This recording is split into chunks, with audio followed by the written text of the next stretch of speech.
لیاقتآباد town کے vice chairman اسحاق تیموری اور municipal commissioner دریا خان پتافی نے لیاقتآباد ٹاؤن کے مختلف پارکوں کے دورے کیے۔ پارکس میں جاری تعمیری اور تزئین و آرائش کے کام کا معائنہ کرتے ہیں۔ Vice chairman Liaquatabad town Ishaq Taimuri نے coordinator Saghir Ahmed Ansari, field incharge parks Abdul Wahab کے ہمراہ لیاقتآباد ٹاؤن میں پارکس کی بحالی پروگرام کے تحت تیار کیے جانے والے پارکس جس میں طاہر شریف پارک یونین کونسل 1، موسیٰ کالونی اسامہ شہید پارک یونین کونسل 2، پیلی کوٹھی پارک یونین کونسل 3، پردہ park union council number 4، B1 park union council number 6، طالب colony park union council 7، union council 5 کی گرین بیلٹس میں کام جاری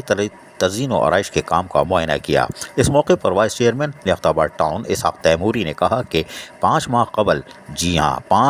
قبل جب ہم نے اپنی ذمہ داریاں سنبھالی تو لیاقتآباد ٹاؤن کے بیشتر پارکس میں کوڑے کچرے کے ڈھیر کے ساتھ ساتھ تجاوزات قائم تھی۔ ہم نے پارکس بحالی پروگرام کے تحت خصوصی صفائی مہم کے ذریعے ان پارکس میں موجود کچرے کا صفائی کرنے کے ساتھ ساتھ تجاوزات کا خاتمہ کیا اور ان پارکس میں تعمیر اور تزئین و آرائش کا کام آج بھی جاری ہے۔ انہوں نے مزید کہا کہ عنقریب ان پارکس کو تیار کر کے عوام کے حوالے یعنی کر تحفہ دے دیا جائے گا۔ میونسپل کمشنر دریا خان پتافی نے تزئین و آرائش کے کام کا معائنہ کرتے ہوئے ڈائریکٹر پارکس ریحان حمدانی کو کام کی رفتار کو تیز کرنے کی سختی سے ہدایت جاری کر دی اور کہا کہ لیاقتآباد ٹاؤن کے تمام پارکس اور پلے گراؤنڈز کو جلد از جلد بحال کر کے عوام کے حوالے کر دیا جائے تاکہ اہلیان لیاقتآباد ٹاؤن کو صحت مند تفریح اور خوشگوار ماحول فراہم ہو سکے۔ عزیز عارف، KBS بلدیاتی نیوز، کراچی۔ ایسی ہی خوبصورت ویڈیوز فیوچر میں حاصل کرنے کے لیے ریڈ بٹن پر کلک کر کے اور بیل آئیکن کو پریس کر کے ہم سب کے سبسکرائبر بننا مت بھولیے۔